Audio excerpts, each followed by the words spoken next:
Red టీవీలో మీ వ్యాపార ప్రకటనల కోసం ఈ నంబర్ ని సంప్రదించండి 6281747728. సార్ అది అసలు రేవంత్ గారి ప్లాన్ ఏంటి? అంటే ఇప్పుడు చూసాం ప్రణీత్ రావుని అరెస్ట్ చేయించడం, కాళేశ్వరం ప్రాజెక్టు, మళ్ళీ సెక్రటరియట్ కూడా స్కామే అంటున్నారు. 600 అయ్యేది 1000 కోట్లు ఖర్చు పెట్టారని చెప్పి. అంటే ఏం ప్లాన్ చేస్తున్నారు ఆయన? కేసీఆర్ గారిని ఏమన్నా జైలుకు పంపించే ఆలోచనలు ఏమన్నా ఉన్నారా? లేకుంటే ఈ ఎలక్షన్స్ వరకు కేసీఆర్ గారు అవినీతి పరుడుని ప్రూవ్ చేయడానికి ట్రై చేస్తున్నారా? అవినీతి ప్రూవ్ చేయడం వరకు ఇటువంటి ప్రణీత్ రావు లాంటి సైడీ క్యారెక్టర్స్ని, దాన్ని కారణభూతులైన కల్ప్రిట్స్ అంటారు కదా, వాళ్ళని బొక్కలో పడేస్తారు. కేసీఆర్ని పాడైపోవచ్చు. ఎందుకంటే అది యాంటీగాని ఇస్తే వీళ్ళకి ఓట్లు పార్లమెంట్ ఎలక్షన్ తేడా వస్తుంది. అవును, వాళ్ళు నిలబడకుండా వీక్ చేయటం అనేది వరకు చేస్తారు. అందుకనే బారాసలో క్యాండిడేట్ లేరు. ఇప్పుడు నాకు వద్దంటే వద్దని ఏదో 4-5 సీట్లు అనౌన్స్ చేసినట్టున్నారు. ఎవరో కడియం శ్రీహరి గారు వాళ్ళ పాప వాళ్ళందరినీ పెట్టినట్టున్నారు. అదర్వైజ్ పెద్ద క్యాండిడేట్స్కి ఎదురుకుండా ఎగబడిపోయి వచ్చే అంతటి ఇది లేదు. అయినా కూడా మెయిన్ పీపుల్ లైక్ కేసీఆర్ని వాళ్ళని ఎందుకు అరెస్ట్ చేయాలంటే, ఇప్పుడు కవితను కూడా చేయాలి, ఎందుకు చేయలేదు? ఈ పరిస్థితుల్లో ఏం చేస్తే ఎలాగా బూమరాంగ్ అవుద్ది అనేది మొన్న చంద్రబాబు నాయుడిని అరెస్ట్ చేసిన తర్వాత అర్థమైపోయింది బీజేపీ వాళ్ళకి. దాన్ని ఫాలో అవుతాడు ఇప్పుడు రేవంత్ రెడ్డి. జగన్, బీజేపీ, మోడీ గారు కలిసి ఇతను లోపల పడేశారు. ప్రైమ్ మినిస్టర్ కాదనుకుంటే ఇతను పెట్టలేడు. సిఐడి డిపార్ట్మెంట్ ద్వారా చంద్రబాబు నాయుడు పెట్టారు లోపల. అది బూమరాంగ్ అయిపోయింది. అది ఏటకే బ్యాట్ అయింది. చంద్రబాబు నాయుడు గారు ప్రెస్ అయిపోయింది. అది కొంచెం లోపల ఆస్కార్ లెవెల్లో నటించాడు. అవి కావాలని చెప్పి బయటకు వచ్చి వెళ్ళిపోయాడు, మరిపోయాడు. కోర్టు వద్దన్న పని కూడా చేశాడు ఆయన. వీటి గురించి మాట్లాడకూడదని అవే మాట్లాడాడు ఆయన. అర్థమైంది ఇప్పుడు. సో అది వీళ్ళందరికీ దాన్ని ఏమంటారు, ఆదర్శం అన్నమాట. ఇప్పుడు అదే మిస్టేక్ ఎవరు చేయరు ఏ స్టేట్లో కూడా. అంచేత కావాలని డైరెక్ట్గా జైల్లో ఎందుకు పెట్టారంటే పార్లమెంట్ ఎలక్షన్ దెబ్బకూడదు. దానికి సంబంధించిన బ్యూరోక్రాట్స్ని పెడతారు లోపల. మీకు అర్థమైంది ఇప్పుడు. పొలిటీషియన్ బట్టి ఇక్కడ ప్రపంచంలోనూ భారతదేశంలో ఎక్కువ సెంటిమెంటల్ కంట్రీ ఏమంటది.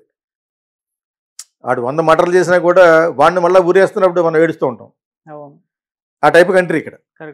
అంచేత ఇప్పుడు అవి చేయరు అనమాట. ప్లస్ ఎదుర్కొన్న కనపడిపోతుంది. చంద్రబాబు నాయుడు అలా పెట్టడం వలన BJP has become bad and Jagan has become bad. ఇప్పుడు దాన్ని ఆదర్శంగా తీసుకుంటారని నేను అనుకుంటున్నాను. ఐ డోంట్ నో, నా స్ట్రాటజీ కొంచెం డిఫరెంట్గా ఉంటుంది. డెఫినెట్గా అదే ఫాలో అవుతారు. Because Revanth Reddy is the typical politician. Politician మంచి ఊపులో ఉన్నాడు ప్రస్తుతం. సంచేత ఏదో అతని మీద కాంట్రవర్సీ పట్టి రావడానికి ఆయన దళితుడు, అతను నా ఫ్రెండే, ఎవరు ఆయన పేరేం పేరు, ఉప ముఖ్యమంత్రి ఇక్కడ, నాకు బాగా ఫ్రెండ్ ఆయన. సో అతను ఏదో సీట్ వేసారు. నాకు అది కాదని చెప్పాడు ఆయన బయట. ఏమన్నా ప్లేట్ మీద కూర్చున్నాడు, ఆయనకి వీలుగా ఉండే ప్లేట్ మీద. దాన్ని కూడా వక్రీకరించడానికి వాళ్ళ బీఆర్ఎస్ ట్రై చేశారు. ఏదో విధంగా అతని మీద గెంటేయడానికి. అతనికి ఏం కావాలి, రేవంత్ నేను ఆ సీట్లో కూర్చుంటానన్నా కూడా కూర్చోవచ్చు. ఇతను వెళ్ళి ఆ సీట్లో కూర్చుంటే ఇంకా పేరు వచ్చేస్తుంది కదా. అసలు వాళ్ళ దృష్టే లేదు వాళ్ళకి. వాళ్ళని అనుకోవడం ట్రై చేస్తారు, కానీ వీళ్ళు అరెస్ట్ చేయరు. They will wait for some time అని నేను అనుకుంటున్నాను. I don't know sir. మన దగ్గర కూడా సెంటిమెంట్ ఉంది సార్. బాగా మంది నమ్ముతారు ఎవరైనా పొలిటీషియన్ జైలుకు వెళ్ళొస్తే నెక్స్ట్ సీఎం అయిపోతారు అని చెప్పేసి. అంటే అప్పుడు జగన్ గారిని చూసాము, మళ్ళీ ఇప్పుడు చంద్రబాబు గారిని కూడా అంటున్నారు, మళ్ళీ రేవంత్ రెడ్డి గారిని చూసాము. సో అటువంటి పరిస్థితి అంటే ఆ సెంటిమెంట్ నమ్ముతున్నారు, మీరేం చెప్తారు? సెంటిమెంట్ కాదు, అది వర్కౌట్ అవుతుంది. చంద్రబాబు నాయుడు జైలుకి వెళ్తే బాధపడిన వాళ్ళు ఒక 70-80% ఉన్నారు. ఓకే, వాళ్ళందరూ కానీ ఎన్ని పక్కన పెట్టి చేసేస్తే ఆయన సీఎం అవుతాడు. జైలుకి వెళ్ళేందుకు అవుతాడని అది ఎప్పటి నుంచో స్వతంత్రం వచ్చినప్పుడు ప్రతి వాళ్ళు చెప్పుకుంటూ ఉంటారు. మా తాతయ్య గారు జైల్లో ఉన్నాడు అంటాడు. ఎవడు మీ తాత? వాళ్ళ ఫాదర్ తెలియదు మనకి. ఇప్పుడు గొప్పగా చెప్పుకుంటారు కదా, మా గ్రాండ్ ఫాదర్లో స్వతంత్రం కోసం పోరాడి ఉప్పు సత్యాగ్రహంలో వెళ్ళి ఏదో కౌరులు చెప్తుంటారు కదా. నిజంగా వెళ్తూ ఉండొచ్చు, అదో గొప్ప. ఇప్పుడు చాలా కష్టపడి పైకి వచ్చాను అని చెప్పేసి సినిమా ఫీల్డ్లో మా జనాలకి ఎలా దగ్గర అవుతారో, రజనీకాంత్ నేను టికెట్లు అమ్ముకున్నాను, అది ఎక్కువైపోయింది ఒకప్పుడు. నేను ఏదో లారీ కింద పడుకున్నాను, అడుగు తిన్నాను. సినిమా ఫీల్డ్ అదొకటి సెంటిమెంట్కి పడిపోతారు అక్కడ. అర్థమైందా? ఇదంతా చేస్తుంటే ఒకసారి ఆ మ్యూజిక్ డైరెక్టర్ పేరు చెప్పను నేను, అతను నిజంగా కూడా అలా బతికాడేమో, నేను రక్ష దొక్కున్నాను. రజనీకాంత్ బస్ టికెట్లు అమ్ముకున్నాగా చెప్పుకుంటే ఎంత పైకి వచ్చాడు కాబట్టి నేను ఎంతకంటే దరిద్రం ఏం చెప్పాలని ఆలోచించాడు. నేను రక్ష దొక్కున్నాను. అర్థమైందా మీకు? ఉమ్, సెంటిమెంట్కి పడిపోవడం అంటే చెప్తున్నాను మీకు. ఓకే. జైలుకి వెళ్ళేవంటే ఇంకా గొప్పది ఈ రాజకీయంలో. ఉమ్, ఎప్పుడో జరిగిపోయిన స్వతంత్రం వచ్చే ముందు జైలుకి వెళ్ళే వాళ్ళు కూడా చెప్పుకుంటారు మన కుర్రోళ్ళను. ఉమ్, మా గ్రేట్ గ్రాండ్ ఫాదర్ జైల్లో ఉన్నాడు, ఏమైనా మర్డర్ చేసాడు అంటాం అనుకో, చాలా కోపం వచ్చేద్దరికి. లేదు, స్వతంత్ర రాగ కోసం పోరాడాడు, బొంగు పోరాడలే, ఏదో అందరితో నలుగుతో పాటు 5 రోజులు ఉండి ఉంటాడు. అవును. దానికి కూడా రాసేసుకుంటారు పుస్తకంలో, my great grandfather has been jailed during the time of independence అని. అది ఒక పెద్ద క్రెడిట్ అది. ఇప్పుడు కరెక్ట్ సార్. ఆ విధంగా నువ్వు అన్నట్టు అలాగే వెళ్ళిన వాళ్ళకి వస్తే రావచ్చు. మన వాళ్ళు ఇటువంటి సెంటిమెంట్లని లింక్ చేసేటప్పుడు మన వాళ్ళు గ్రేట్. ఓకే. తెలుగు వాళ్ళను బాగా గ్రేట్. ఆడు అలాగే లేడు కాబట్టి ఇడు అలాగే వెళ్ళినప్పుడు ఆ బల్లి అక్కడ ఉంది కాబట్టి ఇప్పుడు కూడా బల్లి ఫోటోగ్రాఫ్లో ఉంది, లింక్ చేస్తారనమాట.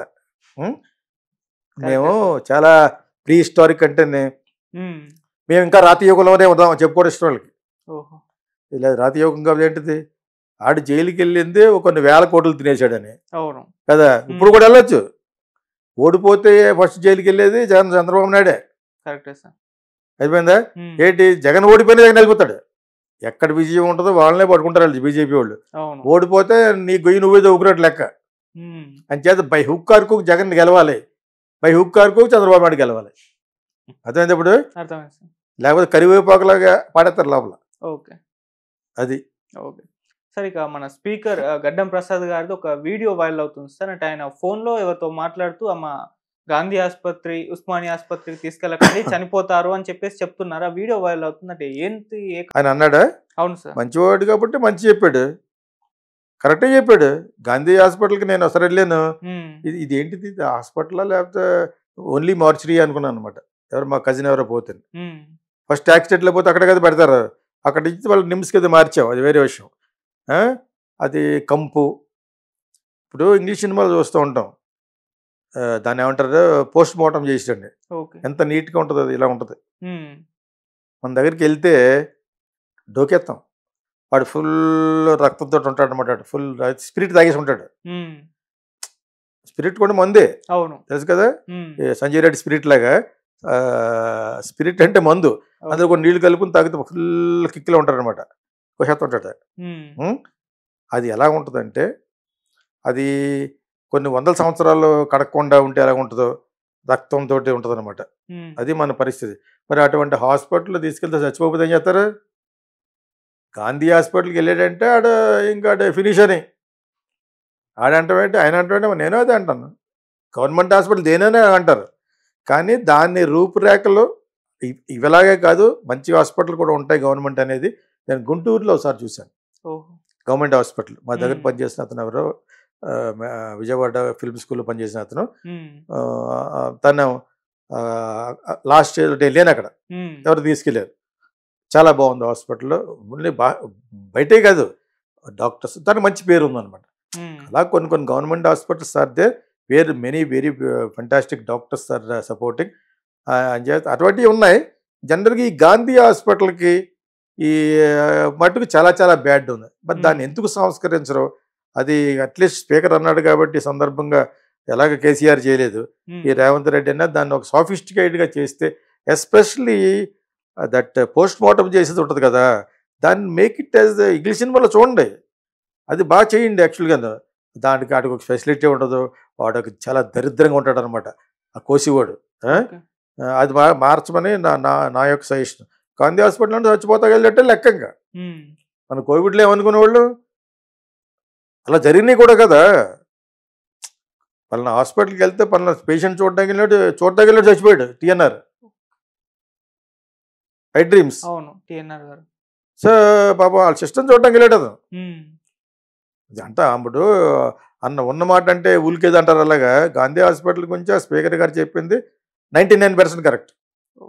వైరల్ ఏముంది, వైరల్ వెళ్ళి ఇతనిలోకి వెళ్ళాలి, ఇతను చెవిలోకి వెళ్ళాలి. ఎవరో మన చీఫ్ మినిస్టర్, అతను డెఫినెట్గా పూనుకుని దానికి 100-200 కోట్లు పెట్టి బ్యూటిఫుల్గా చేయాలి. దరిద్రంగా ఉంటుంది అది.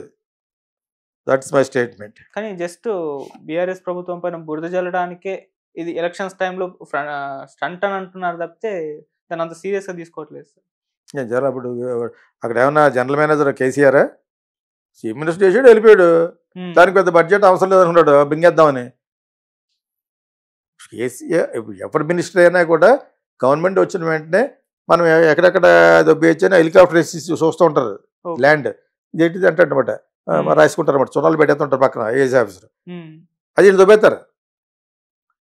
దాని ముందు 2 ఎకరాలు గవర్నమెంట్కి ఇస్తారనమాట. ఇలా దాని రేటు పెరిగిపోద్ది. ఎవడైనా చేసేమని ఇదే. ఆ విధంగా చేయడానికి డబ్బులు ఉంటాయి కానీ గవర్నమెంట్ హాస్పిటల్ బాగు చేయడం మనకేం వస్తుంది, ఏం రాదంటే పక్కన పెట్టి అంటాడనమాట. ఇప్పుడు ఎప్పుడో అయిపోయిన వాళ్ళు ఇప్పుడు నువ్వు చేయపోని, వాళ్ళని బురద చల్లే బదులు మీరు పన్నీరు చల్లుకోండి పని చేసి. Instead of blaming others, never blame always others. Revanth Reddy వాళ్ళకి కూడా ఎందుకు చెప్తున్నట్టు ఇప్పుడు నేను, యూ డూ ఇట్. వాళ్ళు ఏదో చేశారు, వాళ్ళు అలా చేశారు కాబట్టి అంత దరిద్రంగా వాళ్ళ పాలనలో ఆ 10 సంవత్సరాల పాలనలో గాంధీ హాస్పిటల్ ఇంత కూడా చేయలేదని చెప్పి నువ్వు ఖర్చు పెడవు 100 కోట్లు. Make it is a very sophisticated అపోలోలా తయారు చేయి.